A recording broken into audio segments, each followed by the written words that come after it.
ఒరే చిట్టి మనుషులు ఎండలు బాగా ఎక్కువగా ఉన్నాయని నన్ను తిట్టుకుంటూ నా మీద పడి ఏడుస్తున్నారేంట్రా? మీ మనుషులు చెప్పేవి మాత్రం చాగంటి గారి ప్రవచనాలు, చేసేవి మాత్రం చేతబడి పనులు.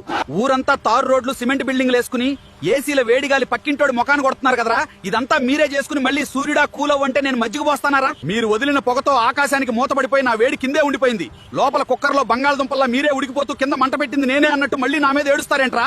అసలు ఎండ మీద పడకుండా కాపాడేది చెట్లు. సెంటర్ లో ఉన్న మర్రి చెట్లు, రోడ్డు పక్కన వేప చెట్లు అన్ని నరికేసి అద్దాల మేడలు కట్టారు. ఊరంతా అద్దాల మేడలు కడితే గుండు గోలీ సోడాల పొగలు కక్కకుండా ఇంకేమవు. మీ అందరికి ఒక మైండ్ దొబ్బే నిజం చెప్పనా? మీరు తెచ్చుకున్న ఈ ఎండలతో ఏసీలు, ఫ్రిడ్జ్ల కంపెనీలు వాళ్ళు 20,000 కోట్లు, ఐస్ క్రీమ్లు, కూల్ డ్రింక్స్ వాళ్ళు 25,000 కోట్లు దండుకుంటున్నారు. ఇలా ఒక్క ఏసీలు, కూల్ డ్రింక్సే కాదు, దేశం మొత్తం మీద అన్ని కలుపుకుంటే ఈ ఒక్క ఎండాకాలంలోనే 1,00,000 కోట్లకు పైగా వ్యాపారం జరుగుతుంది. మీరు తప్పులు చేసి ఏడుస్తున్నారు, వాళ్ళు 1,00,000 కోట్లు నొక్కుతున్నారు. అయినా నాకు ఒకటి అర్థం కాదురా చిట్టి మనుషులు. ప్రకృతిని నాశనం చేసి మీరు చేసే తప్పుల్ని క్యాష్ చేసుకుని ఇంకోటి బిజినెస్ పేరుతో మీ జేబులు కొల్లగొడుతున్నాడు. 10 రూపాయల మొక్కకి కక్కుర్తిపడి ఏసీలకి, కరెంటు బిల్లులకి వేలు తగలేస్తున్నారు. ఫ్రీగా వచ్చే గాలిని వదిలేసి ఈఎంఐ కట్టే మీ లాజిక్ తగలయ్యా. తరువాత నన్ను తిట్టడం ఎందుకురా?